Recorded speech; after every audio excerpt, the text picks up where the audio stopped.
سب سے بڑی جماعت ہے، وہاں مسلم لیگ کو بھی مسلمانان ہند کی مکمل نمائندگی حاصل ہے۔ 16 مئی 1946 کو کابینہ مشن نے اپنے پلان کا اعلان کیا، جس میں یہ کہا گیا کہ انڈیا ایک یونین ہوگا، یعنی ہندوستان ایک یونین ہوگی جس میں کئی صوبے اور کئی ریاستیں شامل ہوں گی۔ یہ ریاستیں وہ دیسی ریاستیں تھیں جنہیں پرنسلی اسٹیٹس بھی کہا جاتا تھا، جہاں راجے، مہاراجے اور بادشاہ وغیرہ حکومت کیا کرتے تھے۔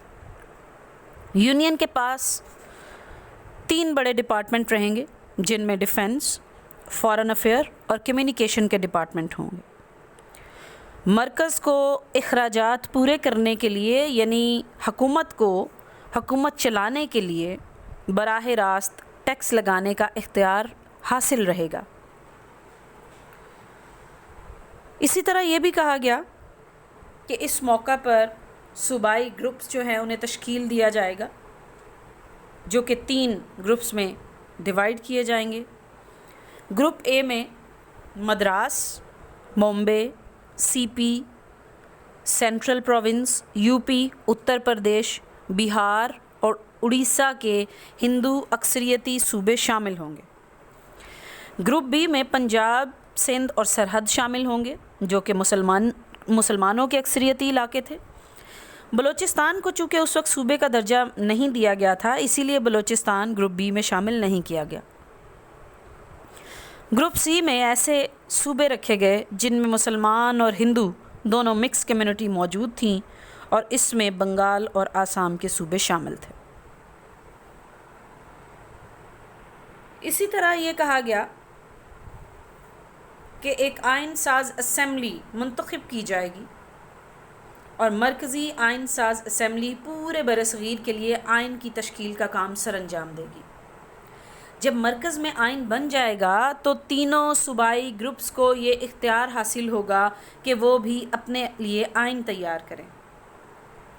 ایک انٹرم گورنمنٹ، ایک عبوری حکومت فوری طور پر قائم کی جائے گی، جس کو ہم عارضی حکومت کا نام دیتے ہیں۔ یہ حکومت اس لیے قائم کی جاتی ہے کہ جب تک کسی بھی ملک کا آئین تیار نہیں ہوتا، نئی گورنمنٹ فارم نہیں ہوتی، تب تک یہ انٹرم گورنمنٹ ملک کا انتظام و انصرام سنبھالے گی۔ یہ حکومت ہندوستان کے آئین کی تشکیل تک پورے ملک کا انتظام چلائے گی۔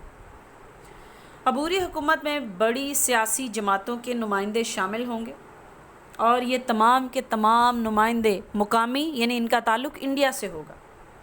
کوئی بھی انگریز اس کابینہ کا حصہ نہیں ہوگا۔ مرکزی آئین بننے اور عارضی حکومت کے قیام کے بعد اگر کوئی صوبہ ضروری سمجھے تو وہ گروپ اے سے بی میں یا بی سے سی میں ٹرانسفر ہو سکتا ہے۔ اس کے علاوہ یہ بھی کہا گیا کہ ہند کو یونین سے الگ کر دیا جائے گا، یعنی صوبوں کے تینوں گروپس میں کوئی 1 یا 2 صوبے اگر ان صوبائی یونین کا حصہ نہیں بننا چاہتے تو انہیں اس بات کی اجازت ہوگی کہ وہ الگ ہو جائیں، لیکن وہ الگ فوری طور پر نہیں ہو سکیں گے، بلکہ 10 سال کے بعد انہیں ہند یونین سے علیحدگی کا اختیار حاصل ہوگا۔ اس نقطے کو اگر مان بھی لیا جائے تو اس نقطے کی روح سے گروپ بی اور گروپ سی کے مسلم اکثریتی علاقوں کو 10 سال کے بعد پاکستان بنانے کی اجازت دی گئی، اور تقسیم کا یہ عمل 10 سال کے بعد آٹومیٹیکلی خود ہو سکتا تھا۔ اس کے علاوہ حق استرداد سے یہ مراد تھا کہ اگر کوئی سیاسی جماعت کابینہ مشن کی ان تجاویز کو ناپسند کرتی ہے تو وہ انہیں مسترد کرنے کا اختیار رکھتی ہے۔ البتہ عبوری حکومت میں شامل ہونے کا اختیار صرف اسی سیاسی جماعت کو ہوگا جو ان تجاویز کو مکمل طور پر تسلیم کرے گی۔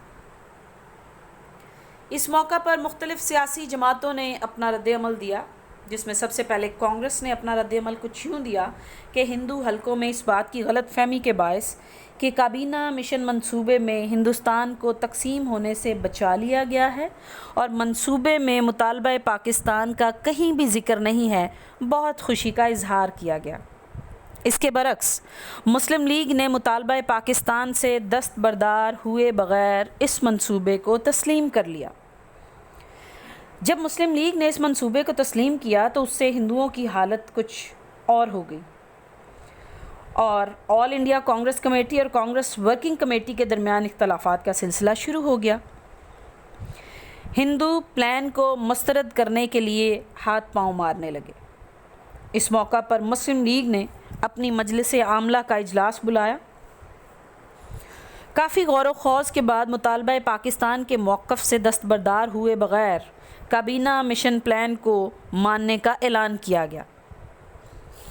کیونکہ آل انڈیا یونین 3 گروپوں پر مشتمل ہونا تھی اور انہیں پہلے 10 سال علیحدگی کا اختیار حاصل نہیں تھا، مگر 10 سال کے بعد وہ الگ ہو کر پاکستان بنا سکتے تھے۔ کابینہ مشن پلان کو ان تمام باتوں کے باوجود کانگریس نے رد کر لیا، جبکہ مسلم لیگ نے منظور کر لیا۔ کابینہ مشن پلان کی شرائط کے مطابق عارضی حکومت، عبوری حکومت یا انٹرم گورنمنٹ بنانے کی دعوت اب مسلم لیگ کو ملنی چاہیے تھی، جس نے اس کابینہ مشن پلان کو مانا تھا، کیونکہ انگریزوں کی یہی شرط تھی کہ جو بھی سیاسی جماعت اس مشن کی تجاویز کو تسلیم کرے گی اسے عبوری حکومت بنانے کی دعوت دی جائے گی۔ اس لیے اصولاً عبوری حکومت بنانے کی دعوت مسلم لیگ کو ملنی چاہیے تھی، مگر حکومت نے عبوری حکومت یا انٹرم گورنمنٹ بنانے کی دعوت کانگریس کو دے دی۔ چونکہ خود انگریزی حکومت نے اس منصوبے کی خلاف ورزی کی اور اپنے وعدے سے مکر گئے کہ صرف وہی سیاسی جماعت انگریزوں کے ساتھ مل کر عبوری حکومت بنائے گی جو اس منصوبے کو تسلیم کرے گی۔ کانگریس نے اسے ریجیکٹ کیا، اس کے باوجود اسے عبوری حکومت بنانے کی دعوت دی گئی، جس کی وجہ سے یہ مشن ناکام ہوا اور مسلم لیگ نے بھی الٹیمیٹلی اس کو ریجیکٹ کر دیا۔ اس مشن کی ناکامی کا تمام تر ذمہ داری برطانیہ سے بھیجے گئے ان وزراء پر تھی جنہوں نے ان تجاویز کے اندر 10 سال کی یہ شرط رکھ دی، جو کہ کانگریس کے لیے قابل قبول نہیں تھی، مگر مسلم لیگ کے لیے قابل قبول ہونے کے ساتھ ساتھ اس بات پر غم و غصہ ضرور پایا جاتا تھا کہ پاکستان کا مطالبہ براہ راست کیوں مانا نہیں گیا۔ ڈیئر اسٹوڈنٹس، اگلی کلاس میں ہم انشاءاللہ اپنے نیکسٹ ٹاپک کو ڈسکس کریں گے۔ اپنا بہت خیال رکھیں۔ اللہ حافظ۔